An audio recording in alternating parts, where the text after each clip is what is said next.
Dari sinilah kita bisa melihat bahwa dengan bertambahnya usia dan membesarnya alat perjuangan kita bersama, bukan berarti kita akan semakin ringan, tapi kita akan semakin banyak menerima tantangan, semakin berat tantangan ke depan. Dari sejak berdirinya sampai hari ini di usia yang ke-15, Federasi Perjuangan Buruh Indonesia terus diuji keteguhan perjuangannya dalam mewujudkan cita-cita menuju buruh Indonesia yang merdeka dan sejahtera dan terbebas dari belenggu penghisapan dan penindasan kapitalisme. Sehingga kita boleh ingat sebuah teori hukum dialektika yang menyampaikan, yang merupakan dasar berpikir kaum buruh yang maju, yang dimana akan melalui perkembangan waktu dikualitaskan kontradiksi yang besar akan menciptakan sebuah alat perjuangan yang lebih besar dan kuat untuk menundukkan satu sistem yang menghisap.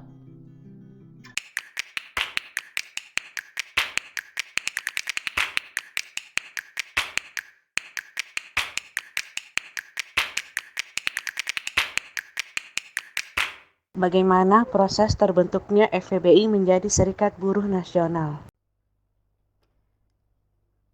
Kita sebagai serikat buruh yang menjalankan proses tidak serta-merta lahir langsung membesar. Tapi bagaimana yang sudah kawan-kawan ketahui bersama, bahwa proses lahir dan berkembangnya Federasi Perjuangan Buruh Indonesia telah dimulai dari tahapan demi tahapan yang cukup panjang dan jalan berliku. Bagaimana kita selalu menganggap bahwa proses perjalanan ini menjadi satu bagian dari media pembelajaran yang amat penting untuk bekal terus berjuang hingga kita sebagai kaum buruh Indonesia mendapatkan hak-haknya dan sebagai warga negara begitu. Lalu itu kan yang selalu menjadi satu semangat kita, dan selalu yang menjadi penguat FPBI, misalkan ada premis bahwa sedangkan sebetulnya cara mendapatkan hasil itulah yang lebih penting daripada hasilnya. Ini sudah ditegaskan oleh Bapak Republik Indonesia Tan Malaka gitu, yang selalu menjadi dasar ke depan, selalu menjadi yang menjadi penting buat kita adalah prosesnya begitu. Nah, bicara perjalanan kilas balik FPBI ini diawali pada tahun 2002 yang dimulai dengan waktu itu terbentuknya satu pondasi organisasi di tahun 2002, di mana telah menjadi tonggak sejarah, menjadi cikal bakal lahirnya FPBI, yang diawali dengan terbentuknya Serikat Buruh Sintertek Indonesia atau OBSI itu pada tahun 2002, yang berlokasi di kawasan industri Jababeka. Kemudian OBSI melakukan kongres pertamanya pada 7 Juli 2002 di Cikarang, yang waktu itu dihadiri hampir semua buruh Sintertek, dan tentu dihadiri oleh tamu undangan dari KAB ya, Komite Advokasi Buruh, yang sudah mengawal dari sejak kelahiran OBSI. Nah, kemudian OBSI itu menjadi satu semangat lah ya di kawan-kawan tingkat pabrik, yang waktu itu memang didasari oleh satu kondisi di dalam perusahaan Sintertek. Ada hak-hak normatif yang masih banyak yang belum diberikan. Salah satunya adalah hak BPJS waktu itu, hak BPJS yang belum juga diberikan oleh perusahaan. Nah, berangkat dari kondisi hak-hak normatif yang masih jauh didapatkan oleh kawan-kawan buruh. Kemudian semangat itu menular pada tahun 2004 tepatnya terbentuk organisasi buruh NIK Indonesia atau OBNI. Nah, kebetulan lokasi OBNI ini di sebelah persis kawan-kawan PT Sintertek. Namun pada perjalanannya memang kawan-kawan buruh PT NIK ini tidak sanggup melanjutkan atau melanjutkan dinamika serikat buruhnya karena banyak banyak faktor. Pertama, kawan-kawan tidak sanggup atau tidak bertahan dari serangan balik, gempuran dari tekanan dari manajemen perusahaan yang waktu itu dilakukan secara masif, termasuk juga dengan mengiming-iming jabatan ke beberapa struktur organisasi. Akhirnya PT NIK ini tidak bisa berlanjut karena tidak mampu menjalankan roda-roda organisasi sebagaimana mestinya. Namun dari pengalaman kawan-kawan PT NIK yang gagal melanjutkan pembangunan organisasi, ini lagi-lagi menjadi satu pelajaran penting bagaimana untuk terus memperluas dan memperkuat organisasi. Sehingga pada tahun 2015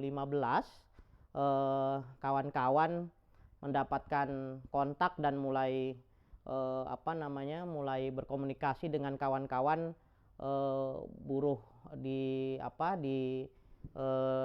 satu kawasan itu, kawan-kawan buruh Madusari, sehingga di tahun yang sama, di tahun 2005 terbentuk Serikat Buruh Madusari atau SBMS.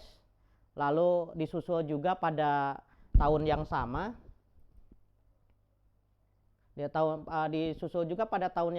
oleh kawan-kawan Mitra Tama dengan membentuk organisasi buruh Mitra Tama atau OBM.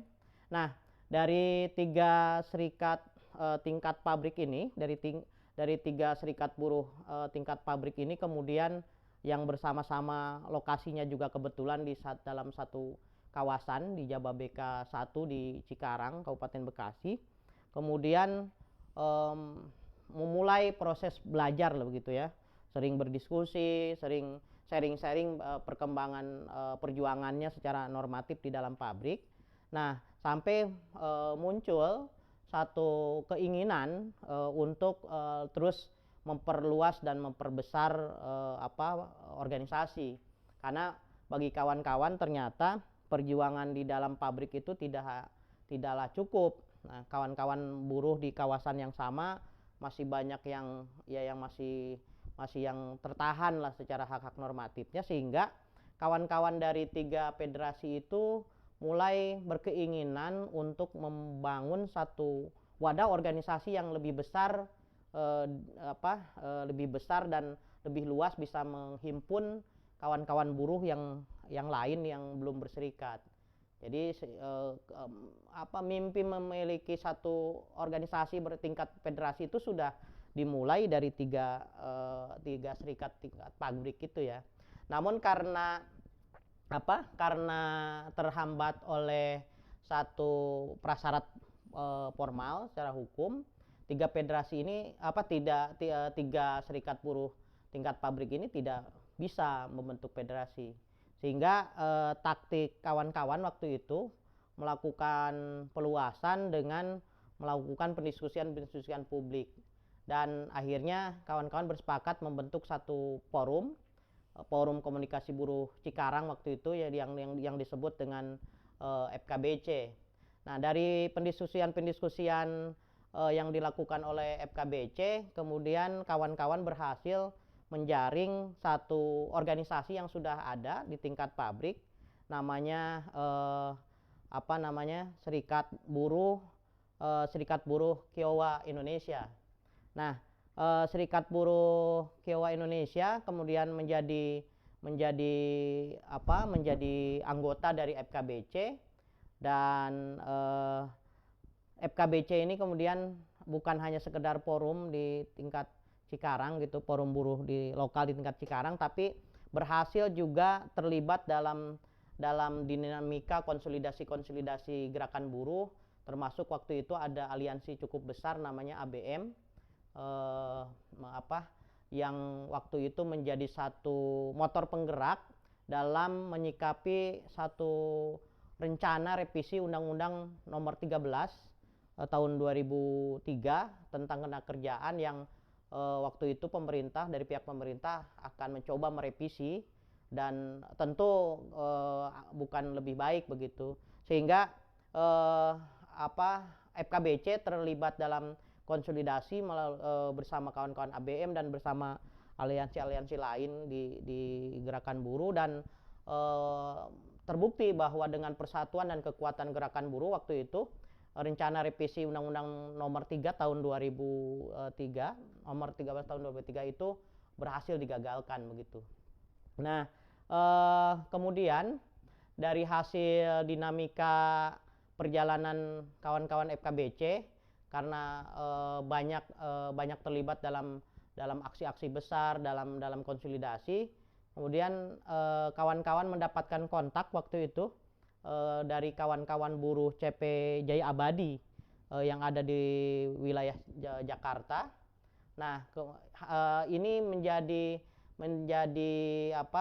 satu energi lah ya, karena yang tadi sudah 3 basis itu kan sebenarnya sudah punya keinginan menjadi federasi. Nah, dengan bertambahnya ada kawan-kawan Kiowa dan kawan-kawan CP Jaya Abadi, kemudian ini menggenapkan menjadi 5, mencukupkan untuk prasyarat formal untuk mendirikan satu wadah organisasi tingkat buruh bersifat federasi. Dan betul saja akhirnya pada tahun 2006 dari tiga organisasi buruh tingkat pabrik ini kemudian bersepakat untuk bagaimana mewujudkan keinginan untuk segera melahirkan satu federasi itu ya. Akhirnya pada tanggal 17 September di hari ketiga kongres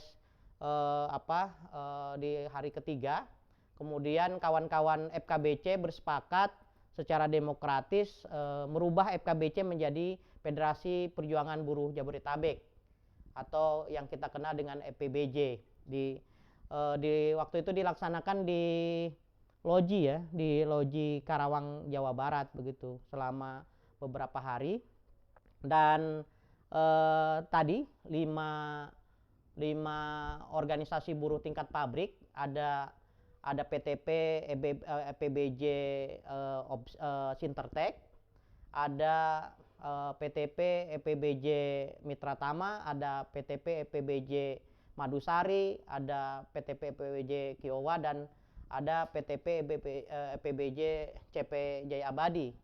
Itulah perjalanan akhirnya dari beberapa orang menjadi sekian puluh orang, kemudian menjadi serikat buruh tingkat pabrik, kemudian menjadi organisasi tingkat federasi yang didorong oleh semangat satu pembangunan organisasi buruh yang lebih mandiri begitu secara perjuangan ekonomi dan politik. Tahun 2006 kemudian ini menjadi satu tonggak lah ya dari sejarah pembangunan FPBI juga, dari setelah beberapa tahapnya itu, setelah terbentuk federasi, kemudian dalam perjalanan pra federasinya kan Federasi Perjuangan Buruh Jabodetabek ini selalu membangun organisasi dengan semangat masa buruh begitu, atau ini tahapan belajar lah ya, tahapan proses belajar, sehingga kawan-kawan buruh itu kan tidak serta-merta mampu begitu saja menjalankan roda organisasi dengan baik sesuai dengan kaidah-kaidah organisasi yang berlaku begitu. Nah, kondisi ini karena masih lemahnya kemampuan dalam menjalankan roda organisasi, dan kemudian juga apa namanya belum mampu memajukan perjuangan-perjuangan normatif karena ini masih di dalam tahapan pembangunan. Tadi sudah disampaikan bahwa memang organisasi ini dimulai benar-benar dari nol gitu ya, memulai dari nol sehingga segala apapun yang kemudian berkembang, kemampuan dan segala macam itu memang dihasilkan dari dinamika atau dialektika organisasi. Namun beberapa lama perjalanan EPBJ dan waktu itu memang secara dinamika gerakan buruh di Indonesia kan juga sedang mulai tumbuh ya, dan masih ada kerasa semangat reformasinya begitu. Sehingga kawan-kawan dengan didasari oleh satu kondisi dan atas satu kemauan, disiplin dan kesetiaan kawan-kawan para perintis awal organisasi ini akhirnya mampulah memberikan warna gitu di tengah perjalanan gerakan buruh maupun pada gerakan rakyat pada saat itu. Nah, kawan-kawan juga terus berpikir dan berpraktek sambil belajar sambil berjuang begitu, sehingga alhasil kerja-kerja organisasi ini mulai membuahkan kemenangan-kemenangan kecil lah ya, kemenangan-kemenangan kecil di tingkat basis, di tingkat pabrik begitu. Kemudian dari tadinya sekedar 5 PTP, dari 5 PTP pembangun, karena tadi ada satu semangat pembangunan dan peluasan organisasi, mulai bertambah basis, yang dari 5 basis menjadi puluhan basis, bahkan menjelang aksi besar waktu itu ya, mulai 2011, dari mulai 2010 2011 itu mulai membesar gitu organisasi, tapi memang masih di wilayah Jabodetabek. Nah, kemenangan-kemenangan kecil inilah yang kemudian kemenangan-kemenangan dari perjuangan normatif ini juga menambah satu semangat dalam bagaimana terus memajukan dan terus memperkuat persatuan gerakan buruh gitu. Kawan-kawan menjadi lebih yakin bahwa dengan hadirnya satu organisasi buruh di dalam pabriknya, beberapa keluhan, beberapa haknya yang selama ini banyak haknya yang belum diberikan kemudian mulai didapatkan. Ini menjadi satu keyakinan dan semangat yang luar biasa di kawan-kawan, sehingga kawan-kawan melihat ini harus terus dijaga begitu. Kemudian kawan-kawan juga mulai banyak dihubungi waktu itu, oleh buruh-buruh di luar Jabodetabek untuk bisa hadir menjawab kegelisahan kawan-kawan buruh di luar Jabodetabek. Maka atas dasar satu kondisi yang objektif, lalu ada tuntutan perjuangan dari kawan-kawan di luar Jabodetabek, dan juga satu dasar tadi pemikiran bagaimana gerakan buruh ini harus terus dibangun. Maka pada tahun 2013 di tanggal 13 sampai 15 Januari gitu, tepatnya di tahun 2015, bertempat di Cibodas, Cianjur, Jawa Barat, kawan-kawan bersepakat merubah EPBJ menjadi EPBI. Ini tadi jelas dasarnya bukan karena ingin gagah-gagahan gitu ya, karena tadi federasinya tingkat Jabodetabek kemudian menjadi federasi nasional, tapi lebih didasarkan oleh satu kondisi dan situasi yang objektif begitu. Nah, kemudian kawan-kawan setelah menjadi EPBI, secara langsung memang kemudian teritorial atau wilayah perjuangan kawan-kawan tidak lagi di tingkat Jabodetabek, tapi mulai hadir di Jawa Tengah, mulai hadir di Sumatera, mulai hadir di provinsi-provinsi lain gitu, untuk bersama-sama kawan-kawan buruh yang lain untuk terus melakukan perjuangan-perjuangan.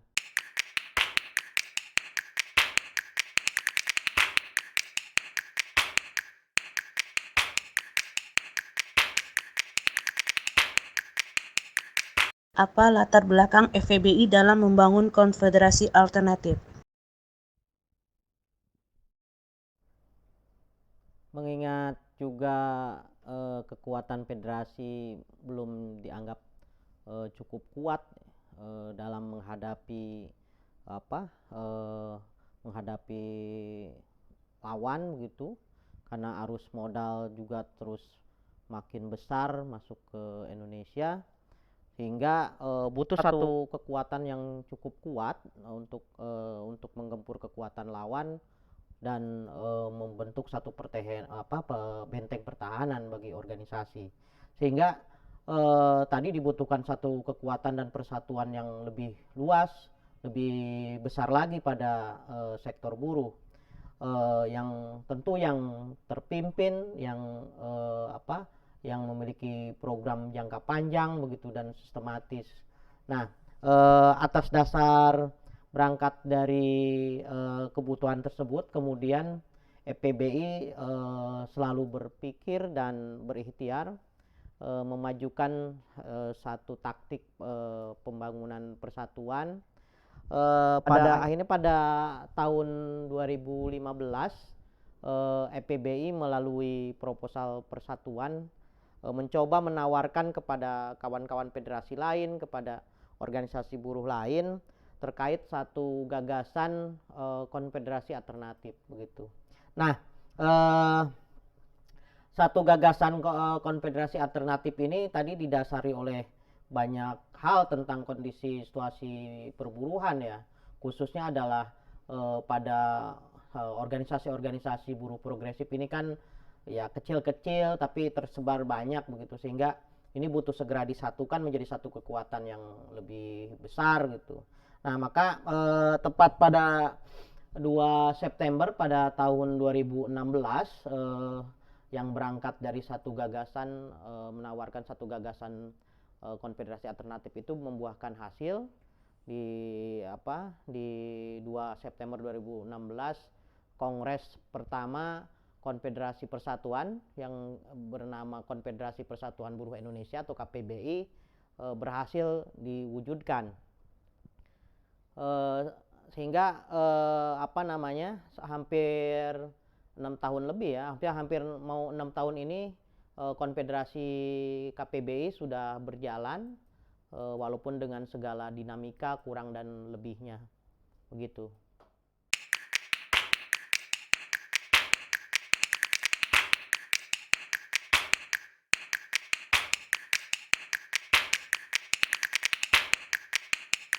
Bagaimana FEBI dalam gagasan front politik? Ya, ternyata tidak selesai pada akhirnya pada cukup pada pembangunan konfederasi gitu. Seiring sejalan, karena proses adalah guru kita, proses adalah media pembelajaran yang terbaik bagi FPBI begitu. Sehingga dalam dinamika perjuangannya kemudian FPBI menyadari juga bahwa persoalan-persoalan yang hari ini terus membelit, segala kebijakan yang terus menghisap dan menindas karena sistem kapitalisme yang menguasai segala lini kehidupan masyarakat secara ekonomi politik, hingga kita merasakan bahwa situasi yang menghimpit itu tidak semata-mata hanya dirasakan oleh kita di sektor buruh gitu. Kita juga melihat bahwa keadaan itu juga dirasakan oleh hampir seluruh sektor di masyarakat. Hampir tidak ada satu sektor pun yang luput menjadi tumbal atau menjadi korban dari kekejaman penghisapan dan penindasan kapitalisme.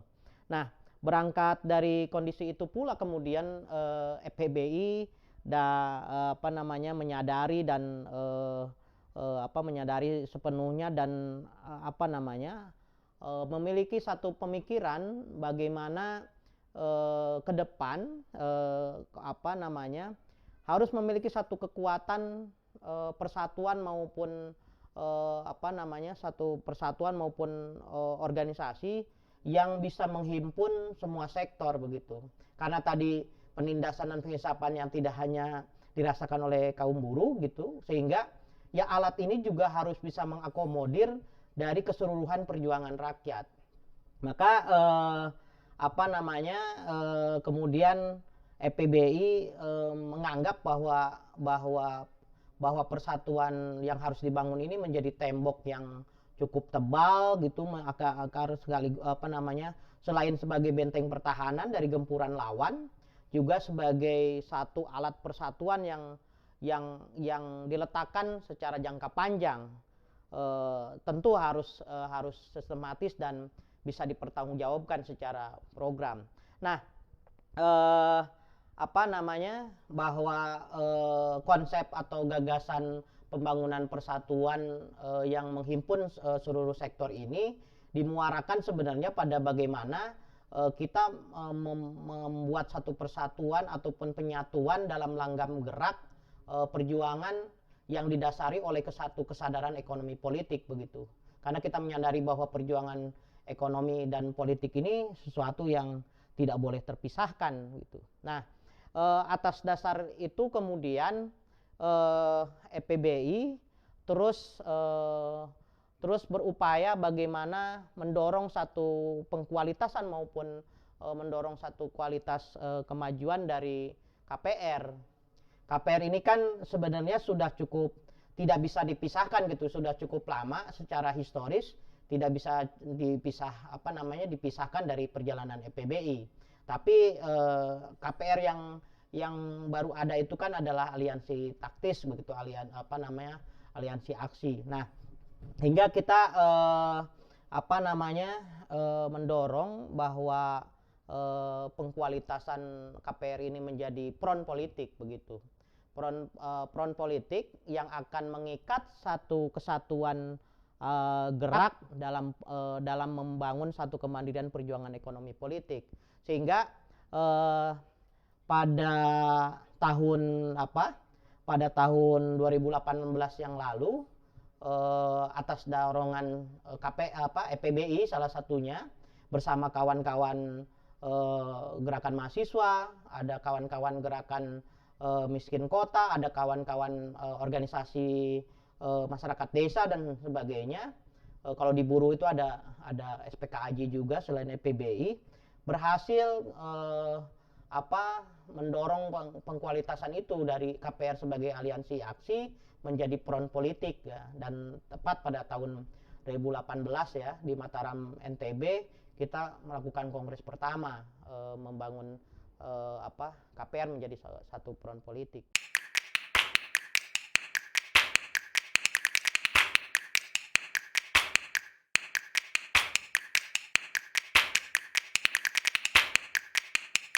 Apa upaya FPBI dalam mengembalikan hitoh perjuangan?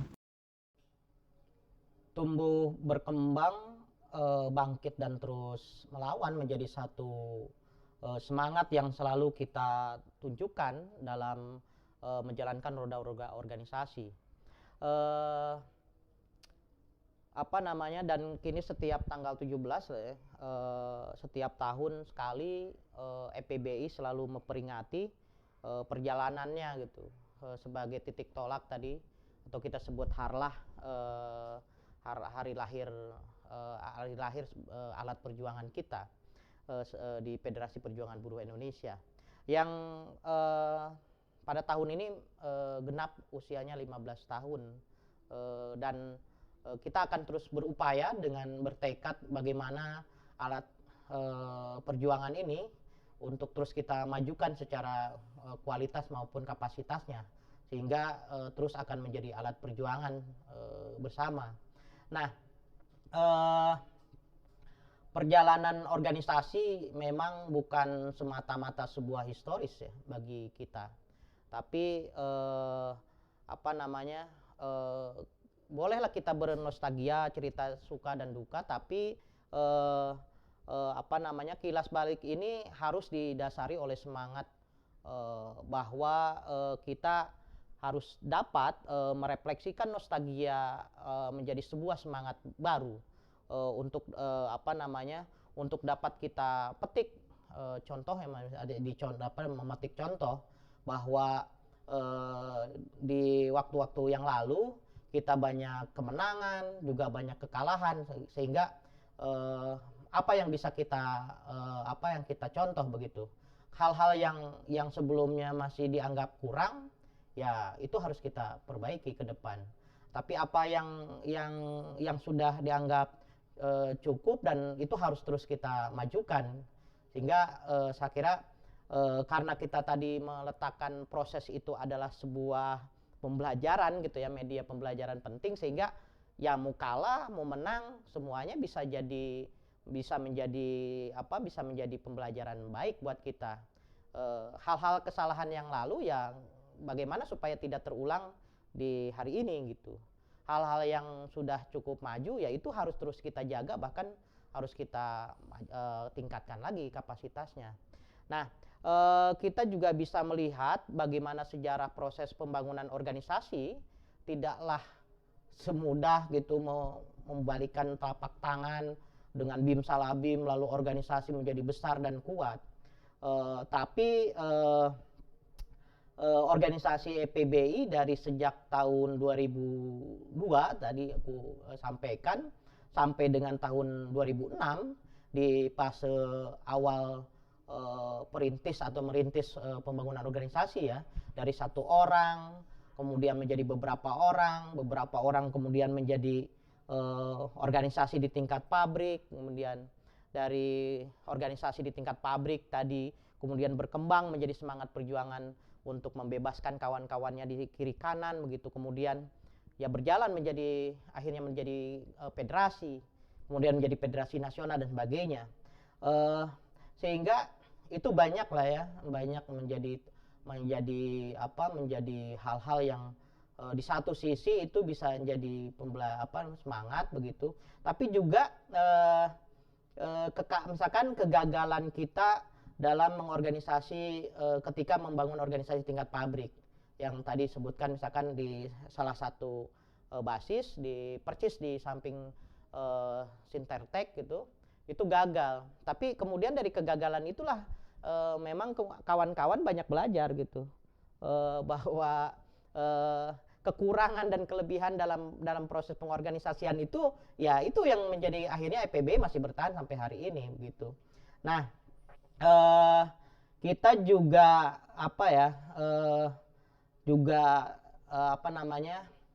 melihat ini realitas gitu, juga melihat realitas secara objektif. Kita harus akui bahwa terjadi memang penurunan semangat organisasi di tingkatan anggota begitu hari ini. Ya ini bagian dari dinamika organisasi lah ya. Kalau tadi ngelihat bahwa sebelumnya kawan-kawan perintis organisasi itu kan kenapa sampai dari 1-2 orang kemudian bisa jadi organisasi tingkat pabrik lalu menjadi federasi bahkan jadi federasi nasional, itu tidak lepas dari satu kemauan yang kuat, dari satu kedisiplinan, bahkan selain kemauan, disiplin, juga kesetiaan terhadap garis perjuangan. Sehingga ya kita bisa merasakan gitu buah hasil dari kawan-kawan perjuangannya yang cukup tulus dan besar hati ya gitu dengan segala perjalanannya. Nah, banyak lagi sebenarnya yang bisa kita refleksikan ya di awal proses pembangunan pengorganisasian organisasi perjuangan ini. Selain ada semangat untuk bisa segera bebas dari segala tindakan pembodohan begitu, lalu tumbuh satu kemauan yang cukup besar karena ada kemenangan-kemenangan kecil, lalu tumbuh juga dari proses belajar bersamanya satu proses kedisiplinan gitu, bagaimana membentuk satu kedisiplinan organisasi, kemudian juga akhirnya itu membentuk satu kesetiaan sendiri terhadap garis perjuangan.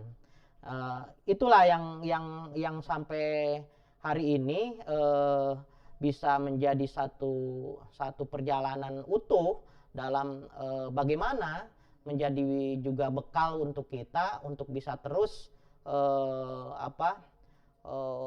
terus kita contoh untuk bisa tetap menjaga dan belajar proses belajar kita bersama. Ini sesuatu yang berat tapi harus disampaikan sebagai bahan evaluasi kita dan sebagai bentuk kedewasaan kita dalam melihat organisasi secara utuh. Ya, di usia yang ke-15 tahun ini kita melihat situasi yang objektif di internal, kita juga merasakan langsung adanya penurunan semangat organisasi gitu. Semangat perjuangan yang dulu terlihat menggebu dan pantang menyerah di pasukan merah EPBI, ya hari ini terlihat menurun begitu. Padahal dulu itu menjadi satu ciri tersendiri ketika orang melihat EPBI, melihat semangat juangnya, semangat barisan masanya dan sebagainya begitu. Tapi kini memang itu semakin berkurang, ada sesuatu yang rasa yang berkurang begitu, walaupun ya tidak bisa kita katakan keseluruhan, tapi itu terjadi objektif di internal kita. Nah, ya kita menemukan di antara kawan-kawan kita hari ini yang yang tidak lagi terlihat punya semangat seperti dulu gitu dalam berorganisasi, sudah enggan, terlihat malas-malasan dalam menjalankan tugas perjuangan gitu. Kemudian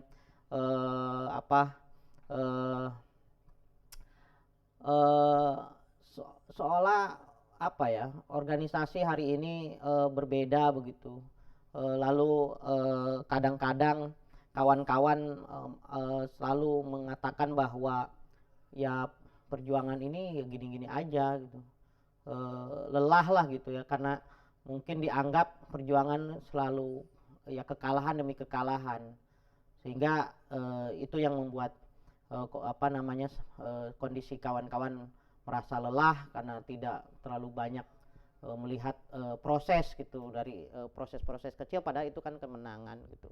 Ada juga yang karena terlalu fokus pada perjuangan normatif, tidak mengimbangi pada kemajuan kesadaran politiknya, sehingga kawan-kawan menganggap bahwa perjuangan untuk hak-hak normatif ini selesai begitu, sudah selesai.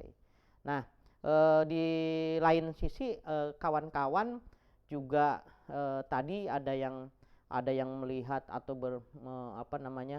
punya ekspektasi perjuangan yang besar gitu, dan pada kenyataannya memang perjuangan ini kan butuh satu kesabaran dan semangat yang terus harus berpadu begitu, sehingga banyak di antara kawan kita yang hari ini mulai menjauh dari organisasi, mulai bersembunyi, seolah-olah ya bisa berlari lah gitu dari kenyataan gitu, dari realitas kehidupan kaum buruh yang sebenarnya belum terlepas dari segala penjajahan, segala kebijakan yang sampai hari ini terus merugikan kaum buruh begitu.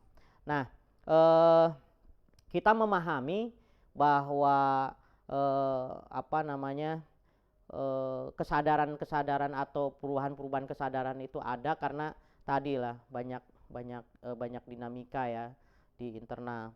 Lalu sebenarnya kan kalau kawan-kawan ini mungkin belum terlalu memahami atau karena itulah ya dinamika itu, harusnya kan memahami bahwa organisasi perjuangan kita kan dibangun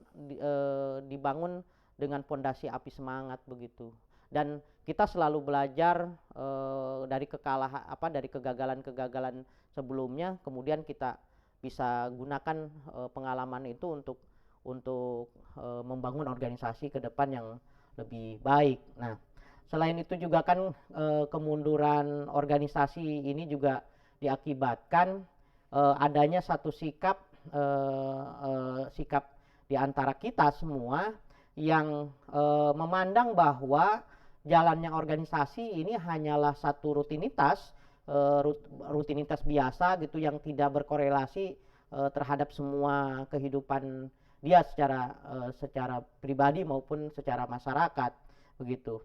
Sehingga karena tidak dianggap ada hubungan langsung, ada korelasi langsung terhadap kehidupannya, akhirnya ya menganggap organisasi ini ya hanya rutinitas biasa saja atau kegiatan tambahan selain kegiatan-kegiatan yang lain. Masih banyak sifat maupun pandangan-pandangan yang hari ini menjadi satu hal yang minus lah ya, yang harus segera kembali dirapihkan menurut saya, yang jauh dari hitoh atau dari nilai-nilai awal ketika dalam proses pembangunan organisasi. Nah, saya juga heran di usia organisasi yang cukup sudah, kalau organisasi, kelahiran organisasi selain diperumpamakan dengan kelahiran anak manusia, mungkin EPB ini hari ini kan sudah remaja ya. Tapi pandangan-pandangan itu toh nyata gitu, kita masih bisa banyak menemukan itu. Saya juga heran gitu. Tapi ya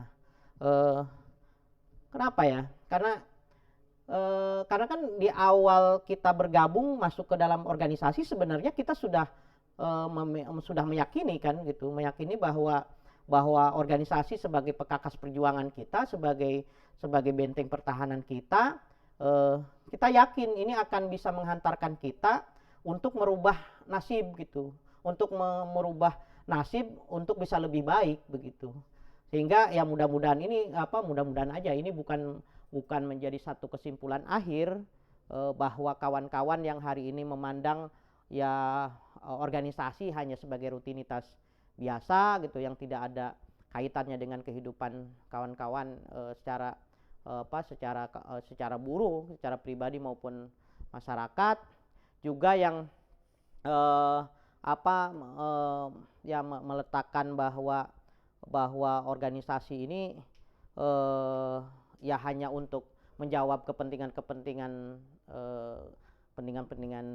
pribadi begitu. Ya mudah-mudahan aja tidak termasuk orang-orang yang sudah menyerah untuk melakukan perjuangan perbaikan nasib hidupnya gitu.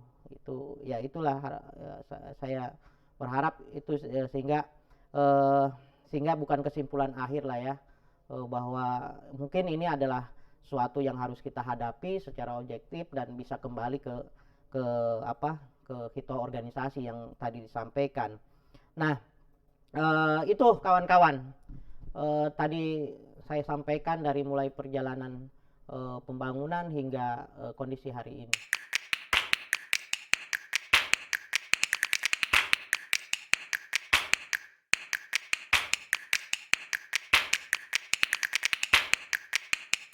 Bagaimana FPBI melihat situasi dan tantangan dalam perjuangan buruh Indonesia saat ini? Tumbuh dan berkembangnya organisasi memang banyak faktor yang terus mempengaruhi ya. Apalagi perubahan-perubahan hari ini semakin cepat begitu. Ya tadi telah dibentangkan perjalanan organisasi dari sejak pondasi organisasi diletakkan sampai hari ini memasuki usia 15 tahun. Tentu banyak evaluasi lah secara gerak maupun dinamika politik maupun faktor secara internal yang sudah dipaparkan. Tapi selain faktor-faktor internal itu juga sebenarnya ada faktor eksternal begitu, atas perkembangan situasi ekonomi politik yang hari ini semakin cepat bergerak, sehingga faktor eksternal itu bukan satu-satunya yang menjadikan yang menjadi penentu satu kondisi organisasi. Sebagai organisasi gerakan, sebagai organisasi gerakan tentu faktor lain juga menjadi sebuah tantangan tersendiri ya bagi EPB gitu hari ini, dalam kemunduran organisasi maupun Jadi mau kemunduran maupun kemajuan organisasi, selain faktor internal tentu juga ada faktor faktor eksternalnya begitu. Kita bisa melihat dan merasakan kebijakan pemerintah yang hari ini tidak lain dari tangan kanannya kaum modal lah begitu. Ya nggak ada yang terpisahkan kan hari ini gitu antara pemerintah maupun pihak kaum modal, para pengusaha ya terus memproduksi kebijakan-kebijakan yang anti terhadap kebijakan atau terhadap kesejahteraan kaum buruh. Proses PHK sepihak, lalu union busting kan begitu.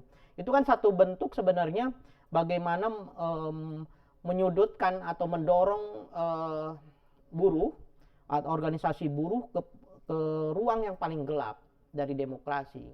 Jadi itu yang menyebabkan hari ini mungkin secara kebebasan berserikat ya semakin hari semakin terasa sempit begitu. Karena tindakan-tindakan kekuasaan pemerintah yang terus berkolaborasi dengan kaum modal gitu.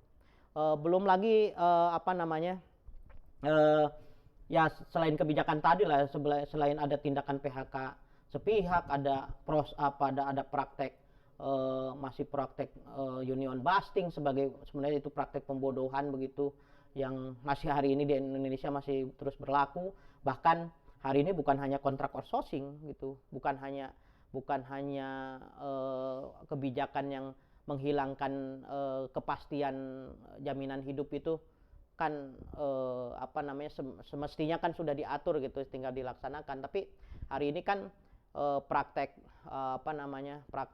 kontrak outsourcing bahkan lebih diperparah lagi gitu kan. Di hari ini magang bahkan ada begitu, dan ya itu diakomodir gitu.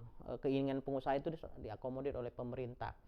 Selain itu misalkan ketika buruh menuntut kesejahteraannya melalui menuntut upah layak nasional, ya lagi-lagi yang hadir malah kebijakan PP 78 begitu. Gelombang demi gelombang perlawanan buruh kan selalu kemudian malah dihadapkan dibenturkan dengan satu tindakan kekerasan begitu. Ini mencerminkan bahwa terjadi kemunduran dalam ruang demokrasi di Indonesia, dan sehingga ya buruh cukup merasakan itu ya. Misalkan yang hari ini tadi misalkan buruh berteriak atau menuntut kebebasan berserikat, yang lahir adalah undang-undang, misalkan undang-undang ormas.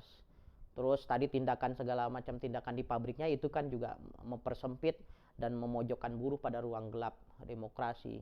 Lalu ketika buruh menuntut upah layak nasional yang ada PP 78. Ketika EPBI bersama kawan-kawan gerakan buruh yang lain, bahkan bersama gerakan rakyat menuntut akan satu kebijakan perbaikan hidup kaum buruh dan rakyat, misalkan dengan menuntut dijalankannya atau diwujudkannya satu undang-undang perlindungan buruh, ya kita tahu sendiri di tahun-tahun kemarin akibat satu kebijakan yang sangat kontra dengan keinginan rakyat, ya perlawanan walaupun cukup besar dan merata di mana-mana terhadap respon Omnibus Law gitu, yang hari ini kan sudah dipaksakan menjadi satu undang-undang cipta kerja. Ini kan cukup menyandra dan menjadi satu momok yang sangat menakutkan bagi kaum pekerja di Indonesia. Sehingga ya kondisi-kondisi ini kan membuat keadaan hidup kaum buruh atau pekerja di Indonesia kian hari kian memprihatinkan, karena terus dijerumuskan pada jurang kemiskinan yang sistematis begitu.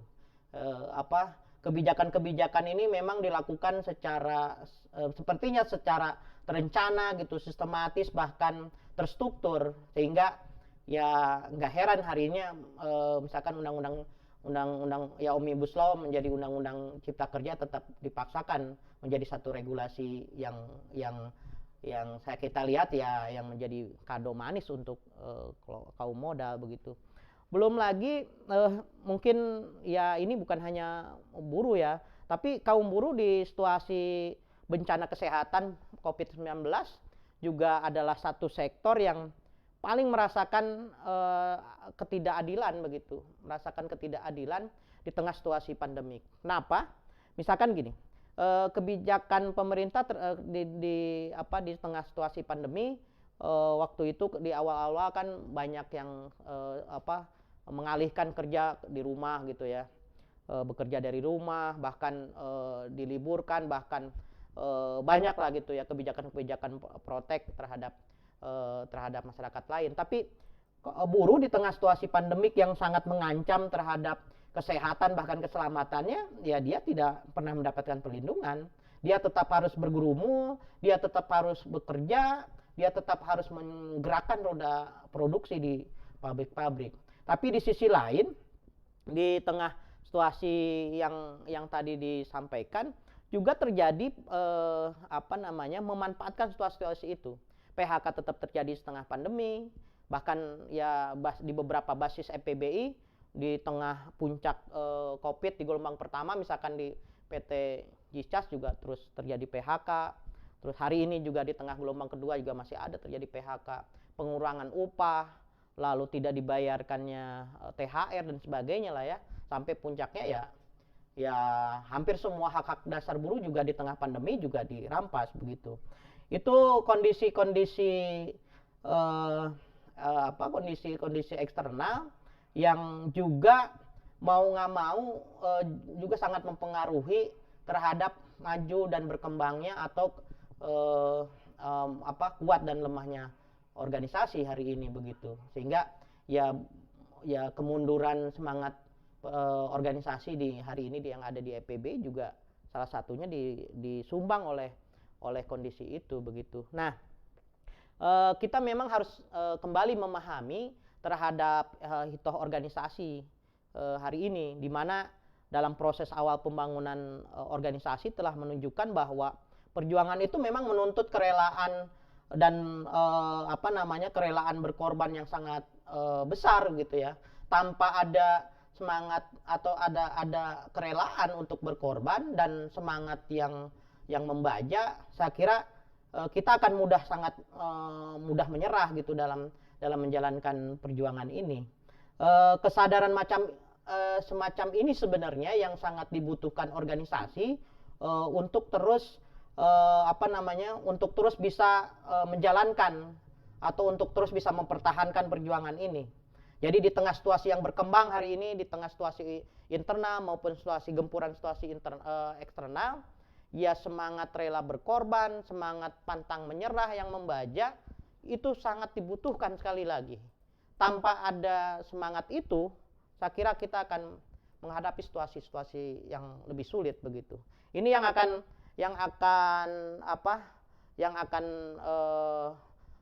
membuktikan seberapa kuat kita akan bertahan di tengah situasi hari ini. Nah, sehingga dalam kesempatan yang sangat baik ini, saya ingin mengamanatkan beberapa hal kepada kawan-kawan keluarga besar Federasi Perjuangan Buruh Indonesia. Pertama, mari kita kembali memperkuat bangunan soliditas kita.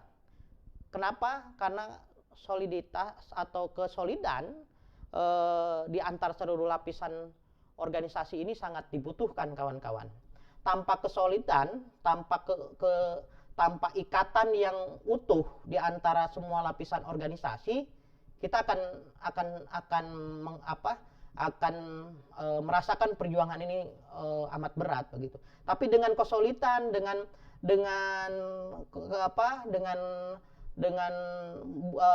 tradisi yang terus kita sudah bangun sekian lama, bagaimana kita bisa saling menguatkan, mengikat satu dengan yang lain, maka ya apa yang kita harapkan alat perjuangan ini akan masih tetap ada dan akan terus menjadi satu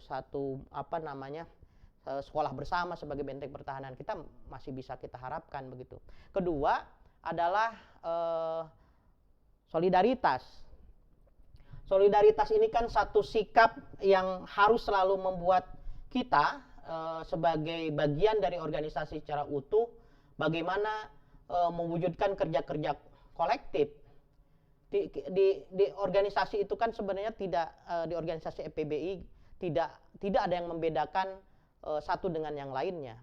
Nggak mungkin organisasi ini ditumpukan hanya pada lapisan pengurus ataupun pimpinan, tapi satu organisasi secara utuh atau keseluruhan anggota EPBI harus saling bahu-membahu, dalam melakukan kerja-kerja perjuangan begitu. Ketiga adalah meningkatkan kapasitas organisasi. Apa yang dimaksud dengan meningkatkan kapasitas organisasi adalah bagaimana kita tetap menjaga satu semangat, kita tidak boleh bosan untuk terus belajar dan beradaptasi. Kenapa harus terus belajar gitu? Agar kita mampu beradaptasi dengan segala perubahan yang hari ini ada. Tanpa kemampuan beradaptasi terhadap perubahan-perubahan yang hari ini terus terjadi, yang terus berkembang, maka sulit juga organisasi mampu mengimbangi perubahan-perubahan ini. Sehingga itu menjadi kunci. Belajar, berpraktek, kembali belajar, dan terus berupaya beradaptasi terhadap perubahan. Ini yang akan memampukan organisasi ke depan bertahan dan mampu meraih cita-citanya.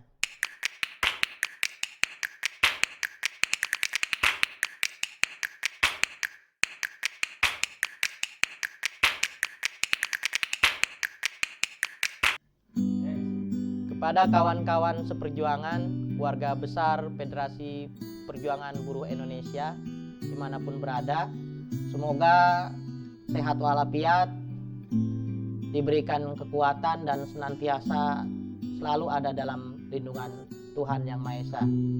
Saya Herman Abdurrahman, sebagai Ketua Umum, dalam momentum hari lahirnya EPBI yang ke-15, saya mengucapkan kepada kawan-kawan semua, selamat hari lahir Federasi Perjuangan Buruh Indonesia yang ke-15. Hidup buruh, hidup rakyat yang melawan.